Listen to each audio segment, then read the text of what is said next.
Hello student, मैं एकता सिंह आप सभी का ज्ञान चैतन्य चैनल में बहुत बहुत स्वागत करती हूँ। आज के इस वीडियो में हम इतिहास के विभिन्न परिकल्पनात्मक दार्शनिकों का संक्षिप्त सर्वेक्षण, जिसके अंतर्गत Vico, Herder, Hegel, Marx, Spengler, Toynbee, Fukuyama, इन सब के बारे में हम देखने वाले हैं। तो शुरू करते हैं। इन सब के बारे में जो देखेंगे वो है क्वेश्चन आंसर देखेंगे। तो शुरू करते हैं आज का वीडियो। सबसे पहला क्वेश्चन है, भारतीय समाज में मूक, बधिर और गतिहीन समाज बताने वाले सबसे पहले विद्वान कौन हैं? तो सबसे पहले विद्वान जो हैं वो हो जाएंगे हमारे हीगल। अगला क्वेश्चन है, हीगल ने किस प्रकार ईसाई विद्वानों तथा धर्मनिरपेक्ष दार्शनिकों के मध्य खाई को पाटा है? तो उन्होंने जो पाटा है वो है, उदार ईसाइयों को संतुष्ट करने के लिए ईश्वर तत्व का पर्याप्त रूप से समावेश तथा तर्क पर जोर दिया, जिससे बुद्धिजीवियों को प्रभावित किया जा सके। तो यहाँ पर फोर्थ ऑप्शन क्या हो जाएगा हमारा? सही हो जाएगा। तो फोर्थ ऑप्शन क्या है हमारा यहाँ पर सही है। अगला क्वेश्चन, हीगल ने किस इतिहास लेखन पर जोर दिया है? तो हीगल ने सामाजिक इतिहास पर जोर दिया है। अगला क्वेश्चन है, इतिहास की भौतिकवादी व्याख्या किस इतिहासकार ने की है? तो इतिहास की भौतिकवादी व्याख्या जो है वो की है कार्ल मार्क्स ने इतिहास की भौतिकवादी व्याख्या की है। अगला क्वेश्चन देखते हैं, इतिहास के पास सिखाने के लिए कोई सबक नहीं है, ये कथन किसका हो जाएगा? तो ये कथन भी हीगल का है। हीगल का कथन है, उनका कहना है कि इतिहास के पास सिखाने के लिए कोई सबक नहीं है। आगे देखते हैं। अगला क्वेश्चन है, भारतीय इतिहास लेखन की मार्क्सवादी विचारधारा के बारे में निम्नलिखित में से कौन सा कथन सत्य नहीं है? तो यहाँ पर जो कथन सत्य नहीं है वो बताना है। तो यहाँ पर सबसे पहला है, वे राष्ट्रीय आंदोलन को संरचनात्मक बुर्जुआ आंदोलन के रूप में देखते हैं। तो ये तो सही हो जाएगा। वे राष्ट्रीय आंदोलन की वर्गीय प्रकृति की व्याख्या उसके संघर्षों के रूपों, उसके रणनीतिक रूप से पीछे हटने और समझौते के अर्थ में करते हैं। जहाँ तक राष्ट्रीय आंदोलन के अध्ययन का संबंध है, राजनी पामदत्त और AR देसाई ने इन विचारधारा की आधारशिला रखी थी, लेकिन अन्य ने बाद के वर्षों में इसको विकसित किया था। और फोर्थ है, उनका मानना है कि वित्तीय संसाधनों तक पहुंच राष्ट्रीय राजनीति के पथ और दिशा को प्रभावित करने की सक्षमता को निर्धारित नहीं करती। तो फोर्थ ऑप्शन यहाँ पर क्या हो जाएगा हमारा? गलत ऑप्शन है। तो फोर्थ क्या है? सही हो जाएगा। अगला क्वेश्चन है, हीगल सिर के बल खड़ा और मैंने उसे पैर के बल खड़ा कर दिया। तो ये कथन किसकी है? तो ये मार्क्स का ही कथन है। अगला क्वेश्चन है, मार्क्स के इतिहास के भौतिकवादी भाष्य एवं समाजवाद के उदय के सिद्धांत पर अपेक्षों में कौन सा सत्य नहीं है? तो अपेक्षों में जो सत्य नहीं है वो कौन सा है? पूंजीवादी व्यवस्था से मार्क्स पूंजीपतियों, श्रमिकों एवं मध्यम वर्ग का विचार करता है। अगला question, ideas for the philosophy of the history of Mankind प्रसिद्ध पुस्तक किसकी है? तो इसका सही आंसर हो जाएगा हमारा हर्डर की ये बुक है। अगला क्वेश्चन है, डार्विन की तरह मानव के प्राकृतिक के विकासवाद का उत्पाद होने की बात का समर्थन किस इतिहासकार ने किया? तो हर्डर ने ही किया है। अगला है, जर्मनी में स्वच्छंदतावाद का अग्रदूत किसे माना गया है? तो स्वच्छंदतावाद का अग्रदूत जो माना गया है वो हर्डर को ही माना गया। तो हमारा ऑप्शन जो फोर्थ है वो यहाँ पर सही हो जाएगा। अगला क्वेश्चन देखते हैं, हर्डर के बारे में कौन सा वक्तव्य सही नहीं है?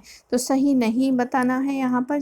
तो सबसे पहले हर्डर स्वच्छंदतावाद का समर्थक माना जाता है, ये अभी देखा था, ये सही है। हर्डर के अनुसार प्रत्येक सभ्यता एक जैविक और आत्मिक सत्ता होती है, ये भी सही है। One more philosophy of history किसकी कृति है? इनकी कृति है, तो ये भी सही है। One more philosophy of history, ये भी हर्डर की ही करती है। हर्डर के अनुसार मानव सभ्यता से जिद्दी और बर्बर होता है। तो यहाँ पर क्या है, जो सही नहीं है वो है फोर्थ ऑप्शन। अगला क्वेश्चन है रूसो आओ और मेरे पथ प्रदर्शक बनो, ये किसका कथन हो जाएगा? तो ये कथन हो जाएगा हर्डर का ही। हर्डर का ही कथन है कि रूसो आओ और मेरे पथ प्रदर्शक बन जाओ, हर्डर का ही कथन है। अगला है जर्मन मूर्खता का एक स्मारक के रूप में हीगल के दर्शन की आलोचना किन्होंने की है? तो ये की है स्कापेनहोयर, स्कापेनहोयर। तो सेकंड ऑप्शन क्या है यहाँ पर सही हो जाएगा। आगे है हीगल के विषय में कौन सा कथन सत्य नहीं है? तो हीगल के विषय में सत्य कथन नहीं, सिर्फ प्राकृतिक एवं इतिहास एक ही है, प्रकृति की प्रणालियाँ ऐतिहासिक है। तो सबसे पहला ही यहाँ पर क्या है, गलत हो जाएगा। तो हमारा ऑप्शन यही है। बाकी देखते हैं कौन कौन से सही है। हीगल के द्वंद्वात्मक प्रक्रिया का सुव्यवस्थित विकास प्रस्तुत किया है। हीगल का इतिहास का दर्शन शास्त्र पूरी तरह से आदर्शात्मक है। चौथा, हीगल के अनुसार ऐतिहासिक प्रक्रिया एक युक्त प्रक्रिया है। तो तीनों के तीनों क्या हो जाएंगे, सही हो जाएंगे। अगला क्वेश्चन है साइज नोवाक 1725 का संबंध किससे है? तो साइज नोवा का संबंध हमारा हो जाएगा किससे, वीको से। साइज नोवा जो है वीको से संबंधित है। अगला क्वेश्चन है वीको के संदर्भ में कौन सा कथन सत्य नहीं है? तो वीको के संदर्भ में जो कथन सत्य नहीं है वो वीको ने कार्टेशियनवाद का समर्थन किया था। वीको ने कार्टेशियनवाद का समर्थन किया था, ये यहाँ पर सत्य नहीं है। बाकी जो सही है वो उसको देखते हैं। तो वीको की रचना साइज नोवा युगांतकारी इतिहास लेखन के कार्य रूप में जानी जाती है, बिल्कुल सही है। तीसरा, वीको के अनुसार उस वस्तु के बारे में सत्य ज्ञान रखना है जो वस्तु उसने स्वयं बनाई है, ये भी सही है। वीको के अनुसार समय पर घटित होना चक्रीय नहीं अपितु पेचदार होता है, तो ये भी यहाँ पर सही है। जो सही है नहीं है वो है कार्टेशियनवाद का समर्थन किया है। तो यहाँ पर जो है सेकंड ऑप्शन यहाँ पर सही है। अगला है नया इतिहास यानी न्यू हिस्ट्री का संबंध किस इतिहासकार से है? तो ये वीको से ही संबंध है, वीको का ही न्यू हिस्ट्री से संबंधित है वीको इतिहासकार। अगला है एक सोच समझ वाला मनुष्य एक बिगड़ा हुआ जानवर है, तो ये सही हो जाएगा। किसका कथन है? ये रूसो का कथन है कि एक सोच समझ वाला मनुष्य एक बिगड़ा हुआ जानवर है। अगला क्वेश्चन देखते हैं, प्रथम राष्ट्र से सहानुभूति रखो, उस समय के भीतर जाओ, उसकी भौगोलिक बनावट को देखो, उसके पूर्ण इतिहास को देखो और स्वयं अपने को से महसूस करो, ये कथन किसका है? तो ये हर्डर का ही कथन है।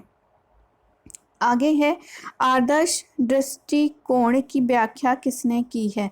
तो आदर्श दृष्टिकोण की व्याख्या जो है वो हीगल ने ही की है। अगला है इतिहास में चक्रीय सिद्धांत के जनक माने जाते हैं, तो चक्रीय सिद्धांत के जनक जो हैं वो हो जाएंगे हमारे वीको जो है उन्होंने ही चक्रीय सिद्धांत का जनक माना जाता है। अगला है हीगल एवं मार्क्स के द्वंद्ववाद अंतरों में से सत्य नहीं है, कौन सा सत्य नहीं है यहाँ पर? तो ये हो जाएगा हीगल परिवर्तन का आधार भौतिक पदार्थों को मानता है, जबकि जो मार्क्स है वो परिवर्तन का आधार विचारों को मानता है। तो सेकेंड ऑप्शन यहाँ पर जो है सही हो जाएगा, क्योंकि यहाँ पर जो है सत्य नहीं है ये यहाँ पर बता दो, असत्य कथन यही है। आगे सत्य कथन हीगल का द्वंद्व आदर्शवादी जबकि मार्क्स का भौतिकवादी, ये सही हो जाएगा। हीगल आर्थिक परिस्थितियों को महत्व नहीं देता, जबकि मार्क्स का कहना है कि अर्थ ही सभी संगठनों का आधार है। हीगल विकास की प्रक्रिया को ईश्वरीय देन मानता है, जबकि मार्क्स के अनुसार विकास की प्रेरक शक्तियाँ ईश्वरीय हैं। तो सारे के सारे सही है सिवाय सेकंड ऑप्शन के। अगला देखते हैं इतिहासवाद का प्रवर्तक कौन है? तो इतिहासवाद का प्रवर्तक जो है वो हो जाएंगे कौन? हीगल। अगला क्वेश्चन है तूतीय हिंद के नाम से मध्यकाल का कौन सा इतिहासकार जाना जाता है? तो इतिहासकार तूतीय हिंद से जाना जाता है अमीर अमीर खुसरो सल्तनत पीरियड का जो है इतिहासकार हैं। अगला है जीवन सुनियोजित तथा सुखमय बनाने की शिक्षा के लिए कन्फ्यूशियस के नियमों को कितनी पुस्तकों की रचना की है। तो उन्होंने जो रचना की है वो है कितनी, 2, सॉरी यहाँ पर जो है 5 जो है वो सही आंसर है। अगला है जियाउद्दीन बर्नी ने कितने सुल्तानों का काल देखा था। तो जियाउद्दीन बर्नी ने 9 सुल्तानों का काल देखा था। आगे देखते हैं। अगला क्वेश्चन है निम्नलिखित में से जियाउद्दीन बर्नी का जन्म किस स्थान पर हुआ था। तो यहाँ पर वरन में हुआ था। जियाउद्दीन बर्नी का जन्म जो है वो वरन में हुआ था और इन्होंने 9 सुल्तानों का काल देखा था। कितने सुल्तानों का काल देखा था। तो 9 सुल्तानों का काल देखा था। आगे है निम्नलिखित में से जियाउद्दीन बर्नी की किस पुस्तक में राजनीतिक दर्शन का विवेचन मिलता है। तो यहाँ पर जो विवेचन मिलता है फतवाए जहांदारी में राजनीतिक दर्शन का विवेचन मिलता है, यानी फतवाए जहांदारी जो है राजनीतिक दृष्टि से उन्होंने लेखन किया है। अगला क्वेश्चन है जियाउद्दीन बर्नी की पुस्तकों एवं उनसे संबंधित विषयों में से कौन सा युग्म असंगत है। असंगत जो बताना है कि कौन सा मतलब सुमिलित नहीं है। हसरतनामा, पश्चाताप, ये सही है। सनम ए मोहम्मदी, मोहम्मद तुगलक का इतिहास, ये वाला जो है सही सुमिलित मतलब असंगत है। आगे देखते हैं। सलवत ए कबीर महान प्रार्थनाएं हैं। फतवा ए जहांदारी राजनीतिक दर्शन है। तो सारे के सारे सही हैं, सिर्फ जो असंगत है वो है सनम ए मोहम्मदी। अगला देखते हैं। अकबर कालीन इतिहास लेखन तारीख ए अल्फी का विषय है। अकबर कालीन इतिहास लेखन जो है तारीख ए अल्फी का क्या है, विषय है। तो यह हो जाएगा इस्लाम के 1000 वर्ष का इतिहास। इस्लाम के 1000 वर्ष का इतिहास। आगे देखते हैं। अबुल फजल के संबंध में असत्य कथन कौन सा है। तो उन्होंने फारसी का अनुवाद किया था। अनवर सुलेही का संबंध अबुल फजल से हो गया था। उसके अनुसार मनकुलात का अध्ययन नहीं किया गया था। तो यहाँ पर सा हो जाएगा, गलत हो जाएगा ये। और उनका जन्म जो है बदायूं में हुआ था। तो ये भी क्या है, गलत है। तो इस हिसाब से जो है थर्ड ऑप्शन क्या है हमारा सही हो जाएगा। अगला क्वेश्चन देखते हैं। समाज वह इकाई है जिसके आधार पर इतिहास लिखा जाता है। प्रसिद्ध कथन किसका है। तो इसमें जो प्रसिद्ध कथन हो जाएगा टॉयनबी का। समाज वह इकाई है जिसके आधार पर इतिहास लिखा जाता है, टॉयनबी का। अगला स्टडी ऑफ हिस्ट्री किसकी कृति है। तो टॉयनबी की ही कृति है। अगला क्वेश्चन देखते हैं। मानव के अतीत को स्पेंगलर ने कितनी संस्कृतियों में विभक्त किया है। तो यहाँ पर जो किया है वो हो जाएगा कौन सा, 8 जो है, सॉरी।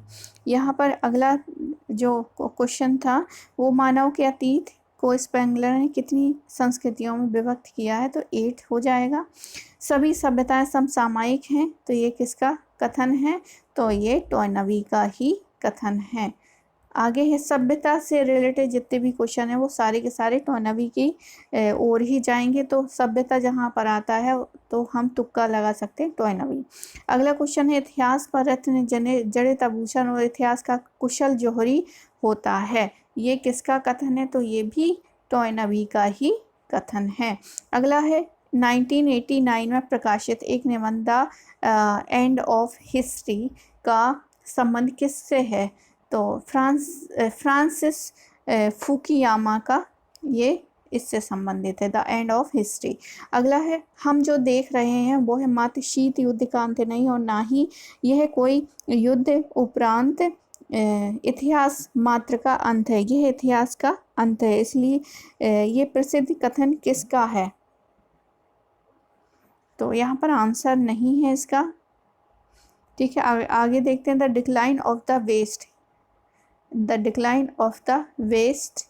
तो ये कथन हो जाएगा पुस्तक हो जाएगा स्पेंगलर। अगला है, स्पेंगलर के बारे में कौन सा कथन असत्य है?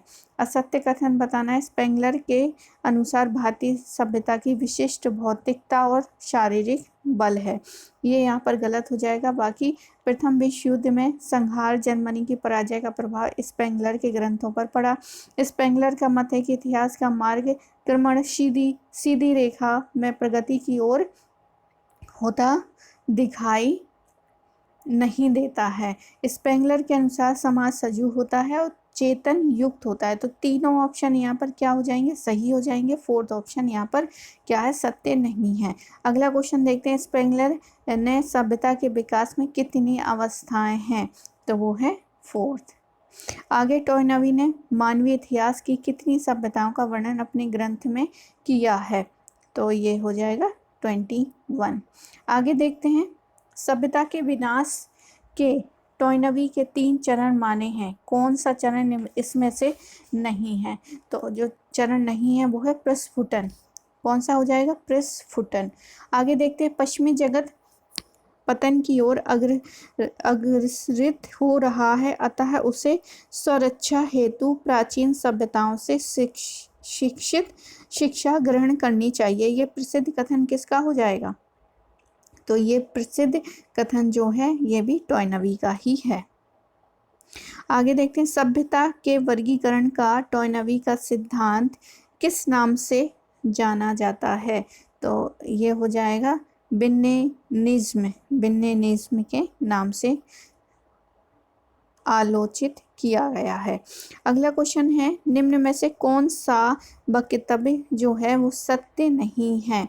तो टॉयनबी ने अपने इतिहास दर्शन का आधार सभ्यता को ना मानकर राष्ट्र को माना है, बल्कि यहाँ पर क्या होना चाहिए? सभ्यता को माना है, तब ये सही हो जाता। तो यहाँ पर पूछा गया सत्य नहीं है, तो सत्य नहीं हमारा यही है।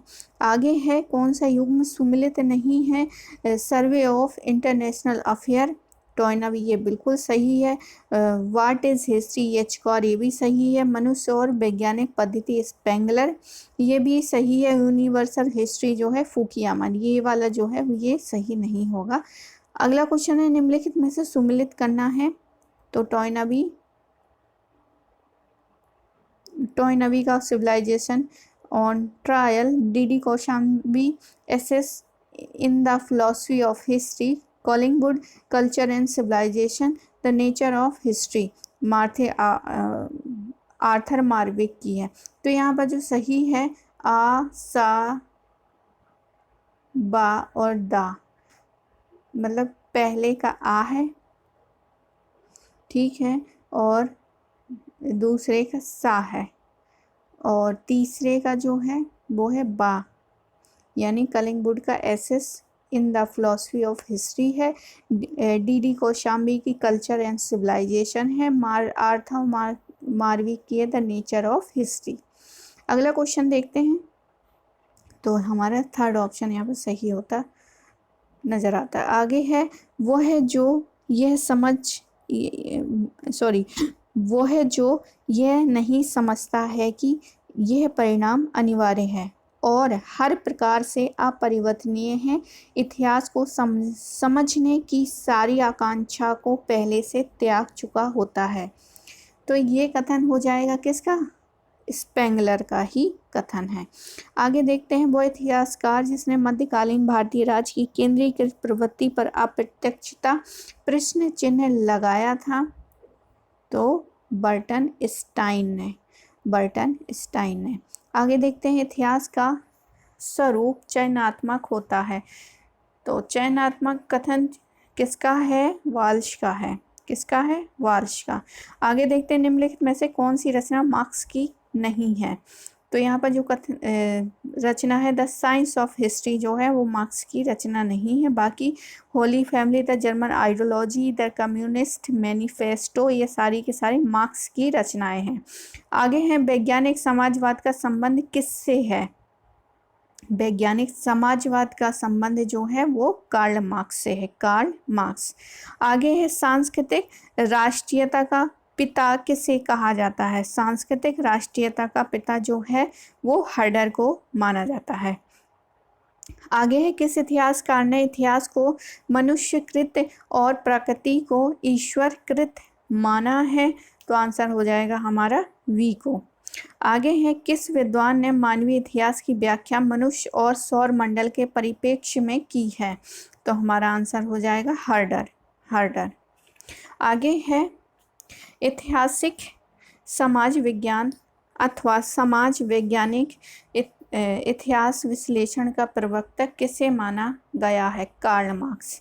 मानवीय समाज के विकास के संबंध में वी को कौन सा सिद्धांत प्रतिपादक करता है? तो यहाँ पर जो है वी को जो प्रतिपादित करते हैं वो चक्रीय गति का सिद्धांत है। वी को ने चक्रीय गति मतलब यहाँ पर एक जो पूरा है, जैसे कैटरपिलर जो है एक चक्र पूरा करके और फिर दोबारा से उसका चक्र यही चलता रहता है, उसी तरह क्या है हमारे समाज का भी एक इसी प्रकार से क्या है, एक चक्र के नुमा कोई भी सभ्यता है वो चक्र के नुमा चलती रहती है। तो वही चक्रीय सिद्धांत क्या है यहाँ पर वीको ने सिद्धांत प्रतिपादित किया था। आगे है, वीको ने मानवीय विकास के कितने चरण बताए हैं? तो मानवीय विकास के चरण उन्होंने 4 चरण बताए हैं। आगे है, वीको द्वारा मानवीय विकास के चरण में दूसरा चरण कौन सा है? तो यहाँ पर दूसरा चरण जो है वो हो जाएगा हीरोइक युग। कौन सा युग? हीरोइक युग। आगे है, निम्नलिखित में से कार्ल मार्क्स की विचारधारा में सम्मिलित है। कौन कौन से सम्मिलित हैं? तो यहाँ पर सम्मिलित हैं द्वंद्वात्मक भौतिकवाद, ये भी सही है, भौतिक इतिहास की भौतिकवादी व्याख्या, ये भी वर्ग संघर्ष, अतिरिक्त मूल्य का सिद्धांत। तो सारे के सारे यहाँ पर क्या हो जाएंगे? सही हो जाएंगे। तो ये थे कुछ हिस्टोग्राफी से रिलेटेड क्वेश्चन जिसमें स्पेंगलर, वीको, हर्डर और फुकुयामा इनसे रिलेटेड सारे के सारे क्वेश्चन यहाँ पर दिए गए हैं। आई होप आपको ये वीडियो पसंद आया होगा। पसंद आया तो प्लीज़ लाइक करें, शेयर करें, सब्सक्राइब करें। मिलते हैं एक और वीडियो के साथ। पूरा वीडियो देखने के लिए आप सभी का बहुत बहुत धन्यवाद।